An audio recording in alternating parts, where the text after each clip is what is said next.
Well, hello, friends of Private Universe. Today we have an episode where I speak to Dr. John Gintowt.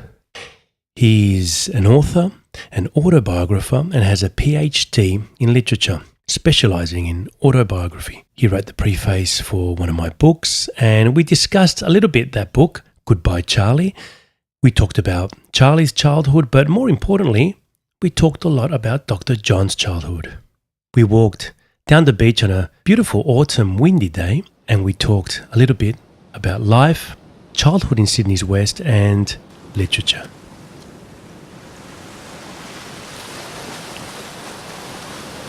Hi Carlos, I'd like to talk about Goodbye Charlie and the character of Charlie. I understand he was a Latino boy growing up in Fairfield in Western Sydney. And what was it like to not have the language as a boy here? Was he bullied? Was he popular? So can you tell me about that? Charlie was never bullied. He grew up in the 1970s and he learned to speak English quite well. So he found himself in between the Aussies and the Wogs that we used to call it. And now, of course, that doesn't exist, that tension. But in the 70s he did. Charlie found himself in the unique position that he got along with everyone. That's a really interesting idea to introduce, because I remember my first day at high school in Blacktown, and the guys came over to me and they said, "We can't work you out. We can't work out whether you're an Aussie or a Wog. You got blue eyes and blonde hair, but you hang around with all the Maltese and Italians. What's your story, mate?" I said, "Well, I don't know what I am. I'm Polish. And I'm cut between two cultures as well. My first language is Polish, my second language is English. I'm both. Take it or leave it." Well, they didn't really take to it too well, so I learned to fight after that. Good, see, there's always a benefit. And with regards to Charlie being popular, he was never a popular kid. He wanted to be popular and he tried a few little things like forming a leather jacket band, doing some other strange things, drawing attention to himself, but he was never a popular kid, either academically or socially. So, what about Charlie's family background? Was his father his role model, or was his mother his role model? What could he remember about his early childhood in Uruguay? Yeah, look, Charlie left Uruguay when he was 3, so he was quite young, but he arrived in Australia and he spent some time with his family, of course, in the Villawood Detention Centre, that we call it now, and it obviously has developed into something quite different than what it was then.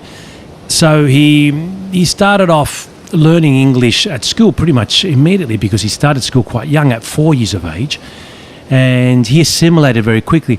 With regards to his family, he had a good relationship with both parents, but being migrant parents and they had to work a lot at that time in factories and whatever they could, because they didn't have the domination of the language of English, even though both his parents, especially his father, was well educated and his mother was also studying and had worked in Uruguay, but they were both unable to find jobs relative to their skills. So they worked long hours. Charlie grew up a lot with his older sister, waking him up to go to school, spending the mornings on their own and sometimes the afternoons. But he was well aware that he was from working class background. From very, very young, he already had a Marxist type approach to his life. He realized that in order to come out of poverty or working class, there was a lot of work to do. Okay, so it must have been quite a traumatic experience to be so far, even though as a 4-year-old he probably wasn't aware of the differences between life in Latin America and life in Australia. It must have had a profound effect on the child who was to become the man, Charlie. Yes, I think it has. And he knew a lot of Latin America through his parents, because his parents, especially his father, was quite nostalgic of his country and wanting to return always and talking about it, and also comparing it to Australia, because obviously his parents weren't as happy as they were in their own homeland, because no one really is. If you grow up 30, 40 years somewhere and then you have to leave, it's very difficult to adapt. If you're a child, it's a lot easier. It's not what it is today with regards to the digital age. So we used to write letters, and 2 weeks later we used to receive a letter back if everything went well in the post. Phone calls were very far in between. I remember Charlie didn't have a phone in his house till later on in the 70s, including colour TV. And so his parents were always talking about the old country with nostalgia, which made Charlie quite interested in it, I suppose. But also he was alienated from it because he didn't remember his time there, because he was only 3, of course, when he came. When he did go back in 1980, when he was 12, he found himself then immersed in a new culture, and quite different to what he had represented in his head through his parents' stories. Well, I guess it was a time when most of the population of Western Sydney had come from other countries. So in the suburb that I grew up in, there were a lot of Maltese, there were Italians, a few Greeks, Germans, Russians, Belarusians, Poles, Latvians, Lithuanians, Balts, in other words, the whole lot of what they were called the bloody new Australians. We weren't terribly well accepted by the Australians that had been here when we arrived. And there was a nostalgia for Europe, but a lot of people appreciated that they could never return to countries dominated by communists, where their lives would have been at risk as intelligentsia, and that's who came out here, the people that really could make a better life with their education and their ability to adapt. I remember it was very traumatic for my parents to be here, but I was wondering, what advice would Charlie have for students that have come out to this country to learn English, to maybe spend 1 or 2 years here? What would he tell them? How would he help them to deal with their crises, with their culture shock, with their sense of longing to be back home? He would say, with all the experience he's had and seen his parents, his family struggle when migrating and then going back and forward to his country and visiting and being able to and having the fortune to travel along his life, he would say to someone in that situation, a young person, a student, to enjoy every moment they are away from their country, because once they go back, and if they go back, they will look at this time, the time they were away, with great nostalgia as well, because that's what nostalgia does. It filters out the bad and it leaves the good. And therefore, we've all been in situations where we looked back and thought, I should have enjoyed my time more. And if that student, that young student, is now in Australia, they don't need to go back in time. This is their moment now. There's lots to love about one's own country. There's lots to love about one's friends in other places. But like John Lennon says, life is what happens to you while you're busy making other plans. Now, this is life right now. Embrace it, enjoy it, because it'll eventually pass. And if we expect to be happy all the time, then that is unrealistic. Anywhere we are, whether we're at home, whether we're away, whether we're at a place that we don't enjoy, or whether we're at a place that we absolutely love, that is life, with the balance of the suffering and the happiness. And we take that with us wherever we go. The important thing is to remind ourselves that what we're doing now is the most important thing in our life. The moment that we are doing it is the most important time of our lives. That's a very interesting set of observations, because the year before last I was working in China, teaching in Gintowt University in the north, up in Shanxi province, and it was a very traumatic time from many perspectives, because the Chinese society in that part of the world is quite different from anything I'd ever experienced here. It's not like going to the Chinese restaurant and having some chicken chow mein and then going home. You really become immersed in the culture and the social environment. So but a lot of the teachers that were my colleagues really couldn't cut it. So of 7 of us, probably 5 of the teachers left for various reasons. One became an alcoholic and was found asleep in front of the university. Another person assaulted a student and he was sent home. Another woman escaped, leaving all the possessions behind. And someone else went to Ulaanbaatar in Mongolia to try and find himself. He'd been living under a bridge in New York, and even he found it really difficult to survive in that Chinese environment. So I think it's really important to remember that we should try to make the most of the moment that we're in, because there were really beautiful experiences in China. The Chinese people were incredibly kind to me. Often I couldn't pay for my bus fare. Someone had paid my bus fare. Or I'd be in a restaurant and I would be invited over to drink baijiu with another family and to have dinner with another family. And people were respectful. I remember even being walked through a crowd of 10,000 people at a railway station because the guards saw that there I was at the back of the crowd and I needed to catch the train, and they parted the waters, so to speak. They parted the crowd and just escorted me to the train. So it was quite a remarkable experience to have that privilege of being a kind of rock star. Yes. Yeah, you feel really special. You do feel a sense of alienation, but you also feel a sense of privilege to be in another country. For a lot of the times that I was in a place called Yizi, I was the only European in the city that I could see. I just didn't see anyone else that looked like anything like me. The Chinese, there's a lot of variety in the Chinese people, but in that part of China, it's a very hard-working, working class area. It's like the equivalent of Newcastle or Wollongong. A lot of coal mining, a lot of coal burning. It's a really dirty environment. There's a lot of air pollution.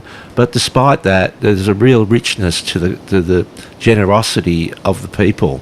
So being someone told me once, Charlie told me, that it must have been like being a rock star. And he's right. And I feel that the importance of his story in Goodbye Charlie is that finally someone has had the courage to describe what it was like to be a Uruguayan growing up in a real redneck ochre environment in Fairfield, where if you had an accent you weren't readily accepted. So in the case of my family, my brother's solution was to become a musician, a keyboard player. And that's a very important strategy. So I was wondering, what did Charlie do to make himself more accepted, to give himself an edge in this very, very tough environment that was in Western Sydney? Yes, as a child, Charlie had a parallel life. In his head, he found himself a bit like a rock star. He would daydream, if you like, of doing certain things. Probably, if you look at it from outside, they were quite magnificent but improbable things, like being a huge rock star, great footballer, and an adored actor, and so forth. And I think a lot of children do have certain feelings of grandiosity that they don't talk about much. Children have this great capacity to fantasize, which is a bit of a defense mechanism of the world itself, because as we know, myths are very useful in our life because they allow us to escape the reality of the world, and that's why art is so important. And I found that Charlie probably found himself in a situation where he leant towards and was attracted to the world of art, if you like, the world of illusion, the world of fantasy, because he felt that he always felt that he was born in the wrong place at the wrong time, that he was probably better off if he had been born in a family that could have supplied him with more benefits, with more opportunities. And he found himself in a working class family in Western Sydney at 3 years of age, with his parents escaping Uruguay due to political and economic reasons. So once you migrate in that way, you're not only on zero, but even worse, you're kind of like on negative 100 because your parents have to start a new life. So in order to succeed, a child of someone in that situation has to put in a lot of work. And it's just easier to escape in a fantasy. I think Charlie was quite good at doing that. As he grew up, he found that maybe the lack of opportunity and the lack of benefits actually was a positive, because he created a certain character, a certain temperament, but more importantly, Charlie became very independent and almost to an extreme where he required nobody. And so that's a bit of the abnormal side that Charlie had developed. But with that abnormal side, he found that he had this energy, this motivation to turn his fantasy life into a real life. And therefore, that's when he started with the dream of studying and wanting to go to university in order to become something in his real life, not in his parallel life. So Charlie found a way through through the labyrinth of his childhood, whereas in my case, I confronted my enemies. So I learnt to box, and then I learnt to do judo, and then I learnt to do kung fu, and which is something that has enriched my life. So really, in a lot of ways, I need to thank all those really rotten people that were quite threatening in that suburb that I grew up in. You know, all those gangs that I had to avoid. I went to Catholic schools, and that really wasn't a bed of roses, because you go to an all-boys school, and it's not a good environment. There's too much testosterone. And the boys all want to be dominant. So you got a whole pen full of roosters, and each one wants to be dominant, and they'll fight it out until they find out who's the strongest. And I think you can look at it like that in terms of a struggle, but you can also look at the way your solutions enrich your life. And from that perspective, I'd like to know how Charlie felt when he went back to Uruguay, because there's called a reverse culture shock. You still get culture shock when you go back, because you can't become so accustomed to being immersed in the Australian culture that it must have been quite difficult for him to adjust at that age back home in Latin America. Yes, it was. It was quite difficult. His parents, as we said, always wanted to go back, and they eventually did in 1980. And Charlie found himself in an environment with totally new language, and also in a third world country, things are very different and not as regulated as in industrialized countries. And obviously that's a double-edged sword. The problem is there's a lot of chaos, but there's also a lot of freedom in a way individually, because people do whatever they want. But for a child coming from a regulated society, he found it quite difficult to fit in.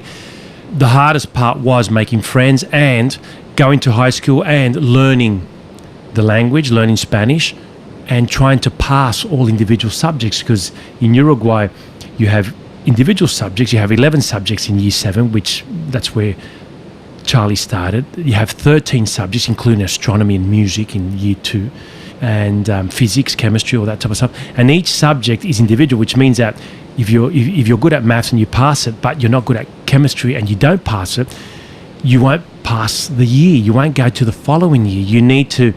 You only have a handful of subjects you can fail. And then even still, once you fail them, you've got to do a reassessment in summer, a separate exam to pass it. So he found that very difficult because of the lack of language. And he found it difficult to make friends because he was always a little bit introverted. And on top of that, new environment, no language. For someone that's 12, early teenage life, it's very difficult. It's hard enough when you live in a place that you know everyone, let alone. So that's the hardest part that he found. Then as you grew older, he found that, as I said before, Charlie didn't really have the need of friends or of other people.